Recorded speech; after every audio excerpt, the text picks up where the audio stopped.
जय हिंद। आप सभी प्यारे बच्चों का आपके अपने YouTube चैनल राठौर क्लासेस में हार्दिक स्वागत है। मेरे प्यारे बच्चों, कल हम लोगों ने एक्सरसाइज 8.1 में क्वेश्चन नंबर 2 तक ही लगाए थे। चलिए आज स्टार्ट करते हैं उसके आगे के सवालों को। सबसे पहला क्वेश्चन नंबर आप देख रहे हैं जो तीसरा लिखा हुआ है यदि साइन ए की जो वैल्यू है वो है 3/4 और आपको जो कैलकुलेट करना है वो कॉस ए और टेन ए की वैल्यू कैलकुलेट करना है। ठीक है, तो सबसे पहले आपको ये पता होना चाहिए कि कल जो मैंने फार्मूला बताया था कि साइन ए या कह सकते हैं साइन थीटा का जो फार्मूला आपको बताया गया था वो आपको पता है कि साइन ए बराबर होता है लंब बटे कर्ण। यहाँ से आप कंपेयर अगर करें, कंपेयर मतलब तुलना करें, तो लंब की वैल्यू आप कह सकते हो 3 है, कर्ण की वैल्यू आप देखें तो 4 है।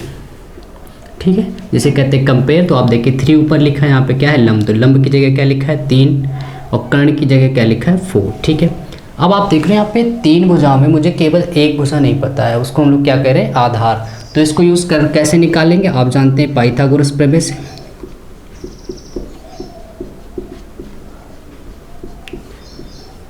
पाइथागोरस प्रमेय मैंने प्यारे बच्चों आपको कल बताई थी कि कर्ण का स्क्वायर बराबर लंब का स्क्वायर प्लस आधार का स्क्वायर। कर्ण की वैल्यू आप देख रहे हो मेरे प्यारे बच्चों, यहाँ से आपको 4 गिवन है, लंब की वैल्यू आपको 3 गिवन है और आधार आपको कैलकुलेट करना है। 4 का स्क्वायर आप जानते हैं 16, 3 का स्क्वायर इज 9 ए स्क्वायर। ठीक है, इसके बाद आप क्या करेंगे, 9 को आप इधर से भेज देंगे तो ये माइनस का हो जाएगा। 16 में जब आप 9 घटा दोगे तो ये 7 आ जाएगा। या इसको आप ऐसे लिख सकते हैं कि आधार का स्क्वायर बराबर 7, स्क्वायर जब उधर जाता है मेरे प्यारे बच्चों रूट में कन्वर्ट हो जाता है। ठीक है, 7/7 लिख सकते हैं, या रूट को आप जानते हो 1/2 भी लिखा जा सकता है। ठीक है, छोटी छोटी बातों को आप सीखते जाइए। इसके बाद आपको तीनों भुजाएं पता चल गई। लंब आप कह रहे हो 3 है, परपेंडिकुलर 3, हाइपोटेनस आप देख रहे हो 4 है और बेस जो आप देख रहे हो वो 7 है, √7 है। अब आपको जो वैल्यू निकालनी है मेरे प्यारे बच्चों वो कॉस ए की वैल्यू निकालनी, और कॉस का मेरे प्यारे बच्चों आप फॉर्मूला जानते हो, कॉस होता है आधार बटे कर्ण। ठीक है, आधार की वैल्यू आप देख रहे हो उन लोगों ने कैलकुलेट करके निकाली √7, कर्ण की वैल्यू आप देख रहे हो 4। तो यहाँ से हम लोग कह सकते हैं जो कॉस ए की वैल्यू है वो √7/4 आ रही है। ठीक है, इसके बाद जो हम लोगों को नेक्स्ट वैल्यू कैलकुलेट करनी है वो है टेन ए की। तो आप कह सकते हैं कि 10 का जो फार्मूला है वो लंब बटे आधार है। लंब की जो वैल्यू मेरे प्यारे बच्चों कैलकुलेट की गई है वो 3, आधार की वैल्यू है √7। यहाँ से आप कह सकते हैं कि जो 10a का आंसर है वो 3/√7 है। जरूरी नहीं कि आपको सवाल में कॉस और 10a की वैल्यू ही फाइंड आउट करने को कहेगा, हो सकता है आपसे सेक ए की वैल्यू भी फाइंड आउट करने को कह सकता है, कॉट की या कॉसेक की। अगर सेक की बाई चांस मान लीजिए अगर आपको वैल्यू फाइंड आउट करने को कहता है इस सवाल में, तो आप उसको भी आसानी से निकाल सकते हैं। सेक कॉस का उल्टा होता है, कॉस का फॉर्मूला आधार बटे कर्ण है, तो इसका हो जाएगा कर्ण बटे आधार। कर्ण की वैल्यू मेरे प्यारे बच्चों आप देख रहे हो 4 है, आधार की वैल्यू आप देख रहे हो √7, तो ये सेक ए की वैल्यू आ जाती। जिसकी भी वैल्यू आपसे कैलकुलेट करने को कहे उसका फॉर्मूला लिखिए और जो वैल्यू उसकी है उसको पुट कर दीजिए, आंसर आ जाएगा। ठीक है, चलिए तो इसका आप स्क्रीनशॉट ले लीजिए। फिर इसके बाद हम लोग नेक्स्ट क्वेश्चन नंबर 4 की तरफ बढ़ते हैं।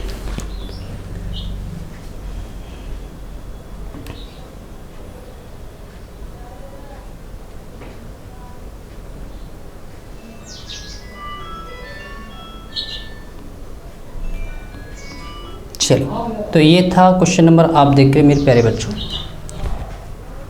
3। ठीक है, इसके बाद हम लोग बढ़ते हैं क्वेश्चन नंबर 4 की तरफ।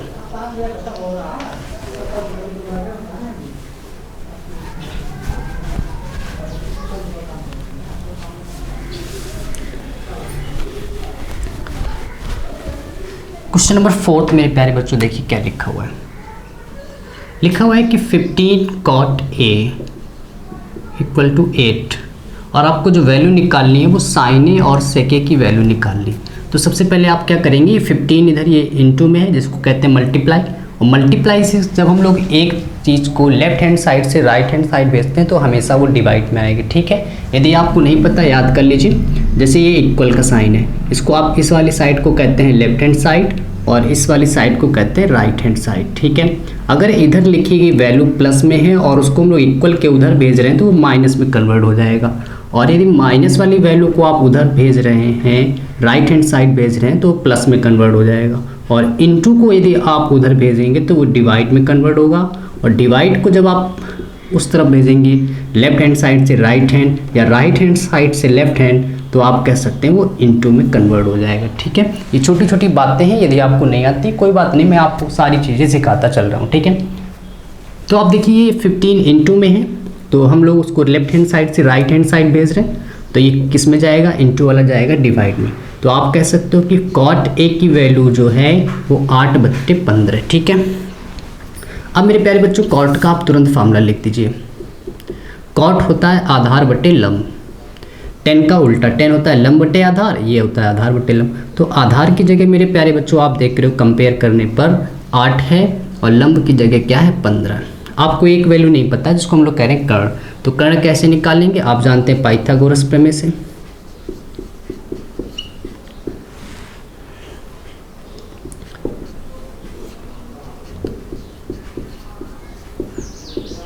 पाइथागोरस प्रमेय में प्यारे बच्चों क्या है, कर्ण का स्क्वायर बराबर लंब का स्क्वायर प्लस आधार का स्क्वायर।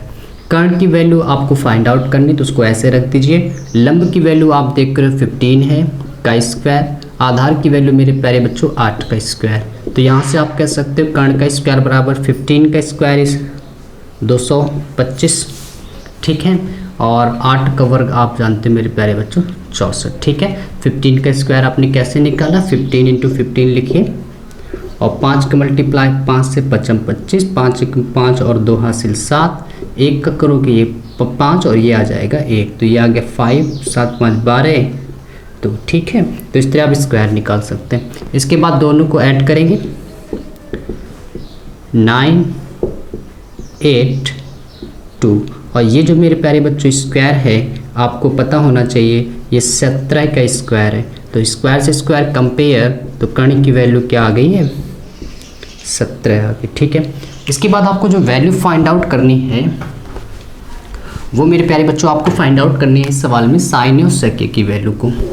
तो आप कह सकते हैं कि साइन ए का फॉर्मूला आपको पता है, साइन होता है लंब बटे कर्ण।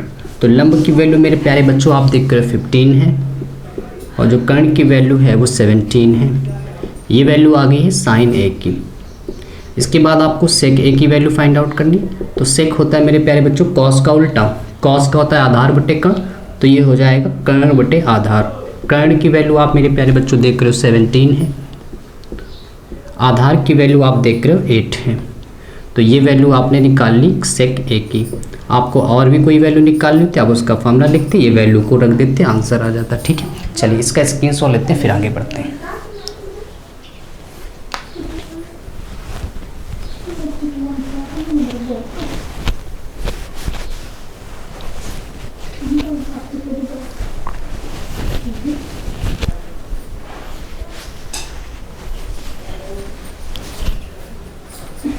चलिए इसके बाद मेरे प्यारे बच्चों जो क्वेश्चन नंबर है वो 5 है, और 5 नंबर देखिए कैसे लगाएंगे।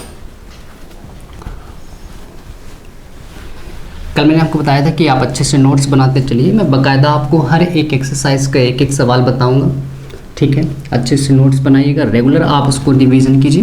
वर्क आपका मेरे प्यारे बच्चों डेली ये रहता है कि जो भी मैं सवाल कराता हूँ आपको रिपीट करने हैं।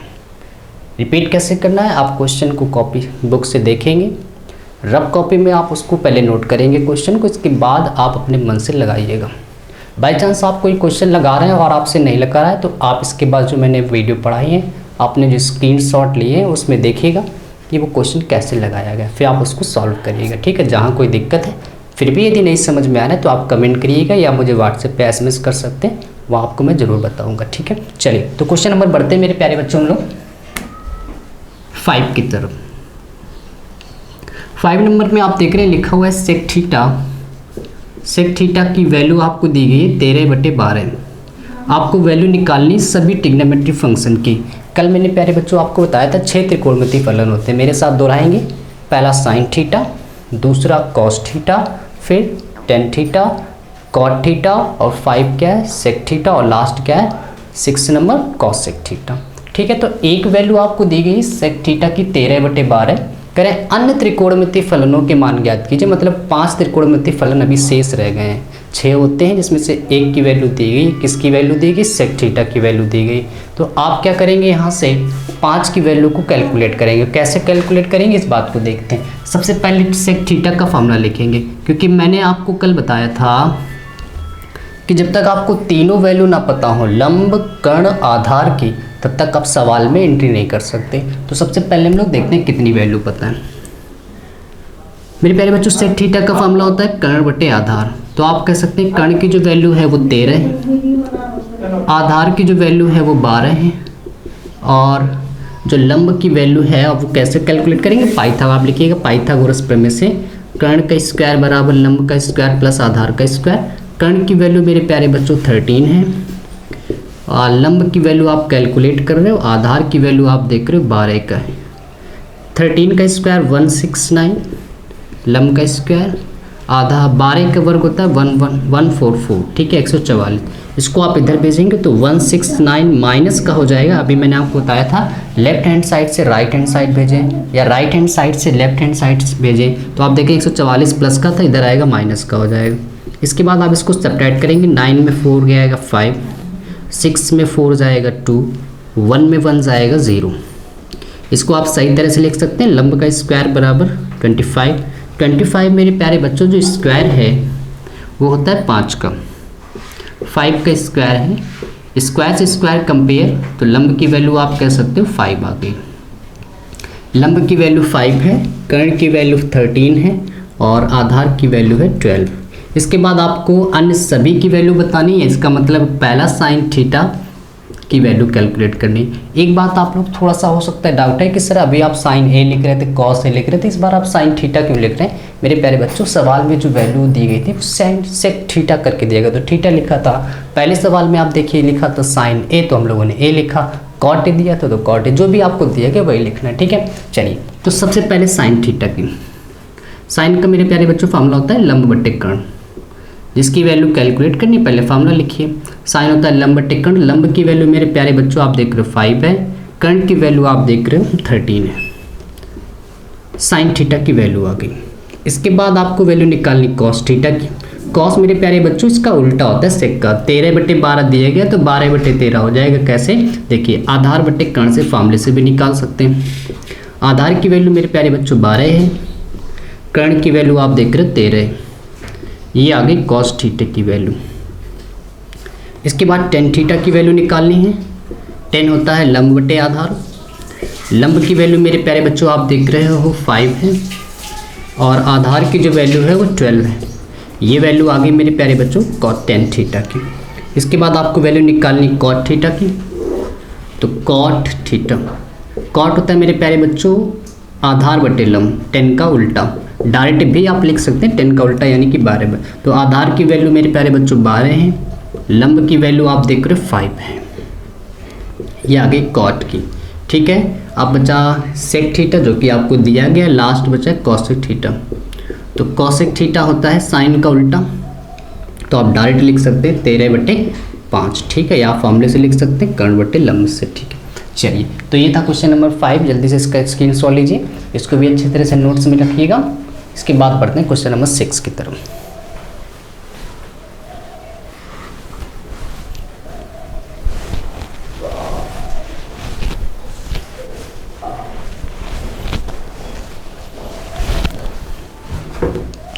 चलिए, इसके बाद बहुत बेहतरीन सवाल मेरे प्यारे बच्चों है। क्वेश्चन नंबर क्वेश्चन नंबर 6 जो है बहुत बेहतरीन सवाल है। अभी तक आप लोगों ने जो पढ़ा है उसका मेथड थोड़ा सा लॉन्ग मेथड से आप लोग पढ़ते आए, ठीक है। काफ़ी बच्चों को डर भी लगता है अगर पहले से आपने पढ़ा है। क्वेश्चन नंबर 6 बिल्कुल भी घबराने की जरूरत है। आप देखिएगा कितना शानदार तरीका मैं आपको आज बताने वाला हूँ, कुछ ही लाइनों में वो सवाल लग जाएगा, ठीक है। अच्छे से देखिएगा सब लोग। एक बार पहले आप पढ़ लीजिए सवाल को। अगर आपके पास बुक है, बुक लेके सभी लोग बैठा करेंगे। क्वेश्चन नंबर 6 मेरे साथ पढ़ेंगे। आप देखिए बुक में क्या लिखा है। यदि कोण ए, इसको एंगल कह सकते हैं या कोण कह सकते हैं, यदि एंगल ए और एंगल बी न्यून कोण है। सबसे पहले तो यही जानते हैं कि न्यून कोण क्या होता है। न्यून कोण मेरे प्यारे बच्चों वो एंगल होता है जो 90 अंश से कम होता है, ठीक है। 90 से कम जैसे आप जानते हैं 30 होता है, 60 होता है, 45 होता है, ठीक है, और भी 15, सारी वैल्यू जो 90 से कम है उसको क्या कहेंगे, न्यून कोण में सम्मिलित किया जाएगा। यदि कोण ए कोण बी न्यून कोण है जहाँ कॉस ए बराबर है कॉस बी के, तो आपको सिद्ध करना है कि एंगल ए बराबर होगा उस समय एंगल बी के बराबर होगा, ठीक है। चलिए, तो ये आपने क्वेश्चन पढ़ लिया, फिर भी नहीं समझा तो मैं आपको समझाता हूँ क्या कहा गया। एक ऐसा ट्रायंगल है, एक ऐसा त्रिभुज है, इसमें ए और बी दो न्यून कोण दिए गए और आपको उसमें बताया गया कि कॉस ए बराबर है कॉस बी के, तो आपको सिद्ध करना है कि जो एंगल ए है वो एंगल बी के क्या होगा, इक्वल होगा, सेम होगा। देखिए कैसे। सबसे पहले आपको क्या करना है, एक ट्रायंगल बना लेना है, एक त्रिभुज बना लेते हैं और उस त्रिभुज में आपको बताया गया। अब आप देखिए इस वाले एंगल को आप न्यून कोण नहीं कह सकते मेरे प्यारे बच्चों, ठीक है, क्योंकि न्यून कोण वो कोण होता है जो 90 से कम होता है, जबकि ये एग्जैक्ट क्या है इस समय 90 है, तो आप इसको न्यून कोण नहीं कह सकते। और आपको बताया गया है कि ए और बी कैसे कोण है, न्यून कोण है। आप इस जानकारी को यहाँ पे लिखेंगे कि एंगल ए और कॉमा एंगल बी न्यून कोण है।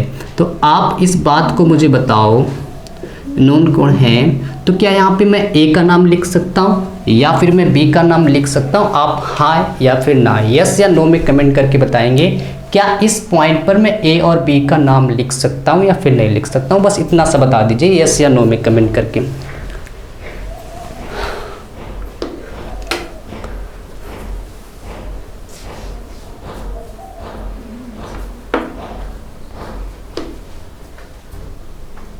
हाँ चलिए, बहुत बढ़िया। देखिए ये जो एंगल आप देख रहे हो ए और बी दोनों कैसे न्यून कोण है, और न्यून कोण वो कोण होता है जो 90 से कम होता है, अभी मैंने आपको बताया। और ये एग्जैक्ट 90 तो इसको आप न्यून कोण नहीं कह सकते, यानी ना यहाँ पे कोण ए रखा जा सकता है और ना बी रखा जा सकता है, क्योंकि ये दोनों न्यून कोण है। इसका मतलब इसको हम लोग एक नया नाम देंगे, वो क्या दे देंगे, सी नाम दे देंगे, ठीक है। अब आपका मन, आप ए चाहे यहाँ मान लो और चाहे यहाँ मान लो, ठीक है, जहाँ पे आप मानना चाहो कोई दिक्कत नहीं। चलिए मैं मान लेता हूँ कोण ए यहाँ पे एंगल कह सकता हूँ, बी आप यहाँ कह सकते हैं। आप जब सवाल को लगाना तो ये ऊपर रख लेना, चाहे बी जैसे आपका मन, बस सी यहीं पे लिखना पड़ेगा आपको, ठीक है। इसके बाद मेरे प्यारे बच्चों आपको क्या गिवन है, गिवन है क्वेश्चन के अनुसार आपको एक डाटा गिवन है, एक डाटा दिया गया है सवाल में कि कॉस ए बराबर है किसके, कॉस बी के, ठीक है, ये आपको दिया गया है। अब मेरे प्यारे बच्चों आप जानते हो कॉस का जो फार्मूला होता है, आप लिखोगे कि कॉस थीटा बराबर होता है आधार बटे कर्ण होता है, ठीक है। अगर हम लोग कॉस ए की वैल्यू निकालें इस वाले सवाल में, कॉस ए की वैल्यू निकालें, देखिए किस एंगल को लेके काम किया जा रहा है, ए को लेके काम किया जा रहा है, तो आप ए ऐसे बना दोगे। थीटा के सामने की भुजा लंब होती है, 90 के सामने की भुजा कर्ण होती है, और ये क्या है, आधार है, ठीक है। बात को अच्छी तरह से समझिए। ये आपको लाइन सवाल में दिया गया कि नहीं, आपने सवाल पढ़ा है, देखिए वहाँ लिखा है कॉस ए बराबर कॉस बी, बहुत अच्छी तरह समझिएगा, बिल्कुल भी कठिन सवाल नहीं, मज़ा आने वाला है। कॉस क्या होता है, आधार बट्टे कर्ण, ये केवल उसका फॉर्मूला मैंने बीच में बता दिया कि कॉस होता है आधार बट्टे कर्ण, ठीक है। अब हम लोग वैल्यू कैलकुलेट करने वाले, कॉस ए की फॉर्मूला होता है आधार बट्टे कर्ण। अब आप देखिए किस एंगल को लेके काम किया गया, ए को, तो हमने ए यहाँ माना है, तो इसके हिसाब से लंब ये है, कर्ण के सामने की 90 के सामने भुजा होती है कर्ण, बचा क्या, आधार, ठीक है। अब आप मुझे बताइए आधार फार्मूले में आता है, तो आधार की वैल्यू क्या हो गई, ए सी, या फिर आप कह सकते हो सी ए, ठीक है। इसके बाद मेरे प्यारे बच्चों फार्मूले में आता है कर्ण, कर्ण की वैल्यू क्या है, ए बी, यानी कि कॉस ए की वैल्यू है ये, ठीक है। अब हम लोग वैल्यू निकालेंगे कॉस बी की, कॉस बी, कॉस फार्मूला वही रहेगा, कोई चेंज भी नहीं, बस इस बार चेंज क्या हो रहा है, जो हम लोगों ने एंगल ए को लेके काम किया है, बस वहाँ पे क्या लेना पड़ेगा आपको, बी लेना पड़ेगा। इस हिसाब से मेरे प्यारे बच्चों आप एक नया फिगर अगर हम लोग बनाएं, मैं इसी में कन्वर्ट कर लेता हूँ बी, इस बार एंगल ये है। कर्ण कभी मेरे प्यारे बच्चों चेंज नहीं होता है, क्योंकि 90 के सामने की भुजा हमेशा कर्ण रहेगी, बस इस बार फर्क क्या है, एंगल बी लिया गया है, तो बी यहाँ पे लिया, और जिस एंगल को लेते हैं उसके सामने की जो साइड होती है वो आपको पता है लंब है, और ये क्या है, आधार है, ठीक है।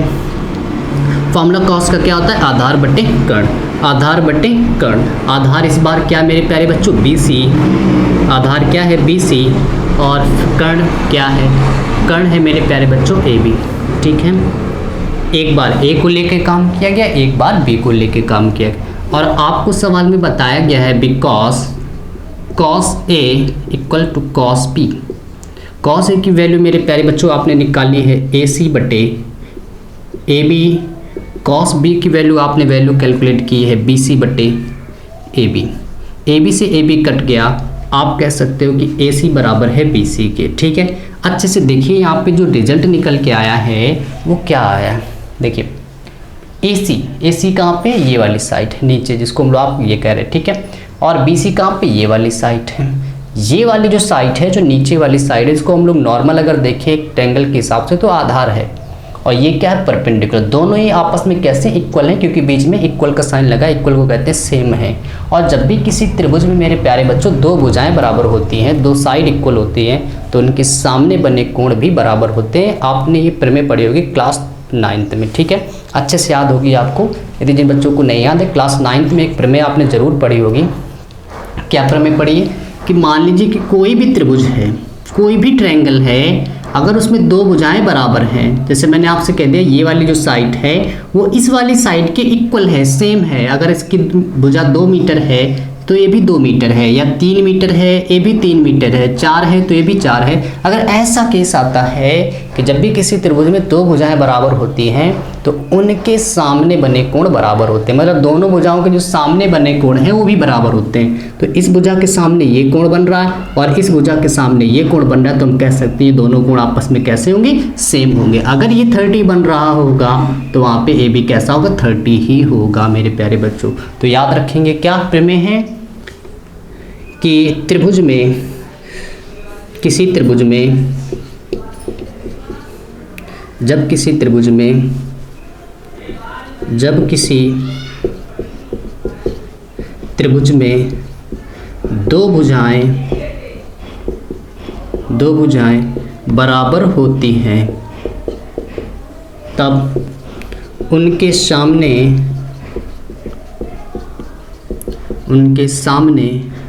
बने कोण बराबर होते हैं। ठीक है, तो आप कौन सी भुजा बराबर कर रहे हो, ए सी किसके बराबर है, बी सी के। ठीक है, हम कह रहे हैं कि ये वाली जो भुजा है इसके बराबर है। तो आप मुझे बताओ, अगर भुजाएं बराबर तो उनके सामने कोण कैसे होंगे, बराबर होंगे। तो बताओ इस भुजा के सामने कौन सा कोण है, कोण बी है। ठीक है, इस भुजा के सामने कौन सा कोण है, एंगल कौन सा, बी है। और इस भुजा के सामने कौन सा कोण है, एंगल ए है। तो आप कह सकते हो कि एंगल ए बराबर होगा किसके, एंगल बी के बराबर होगा। बहुत ही आसान क्वेश्चन था, एक बार फिर से समझते हैं। सवाल में ए और बी दो न्यून कोण बताए थे, हम लोगों ने एक ट्रायंगल बनाया। ए और बी बस यहाँ पे लिख देना है, ये लिख नहीं सकते क्योंकि ये न्यून कोण कहा नहीं जा सकता। आपको डाटा गिवन है कि कॉस ए बराबर है कॉस बी के। सबसे पहले कॉस ए की वैल्यू निकाली, कॉस का फॉर्मूला आता है आधार बटे कर्ण। किस एंगल को लिया, ए को, इसके हिसाब से आधार बटे कर्ण कैलकुलेट किया। कॉस बी को लिया और दोनों कैसे बराबर हैं, तो दोनों को बराबर लिख के उसका मान लिख दिया जो निकाला था, कॉस बी का मान लिख दिया। ए बी से ए बी कट गया, ए सी किसके बराबर आ रहा है, ए बी सी के। और एक ही त्रिभुज में जब दो भुजाएं बराबर होती हैं तो उनके सामने बने कोण कैसे होते हैं, बराबर होते हैं। ए सी के सामने कौन सा कोण है, बी, और इस भुजा के सामने कौन सा कोण है, ए। दोनों कैसे होंगे, बराबर होंगे। चलिए जल्दी से इसका स्क्रीनशॉट ले लीजिए।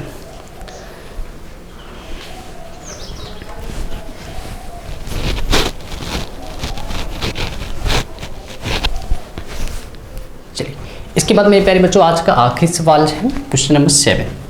ठीक है, कल ये एक्सरसाइज हम लोग फिनिश कर लेंगे। अच्छे से पढ़ते चलिए आप, कहीं पर भी कोई डाउट है आप कमेंट करिए वीडियो में। ठीक है, मैं उस समस्या को दूर करूँगा बिल्कुल। चलिए तो लास्ट क्वेश्चन, आज का क्वेश्चन नंबर 7 देखिए क्या लिखा हुआ है।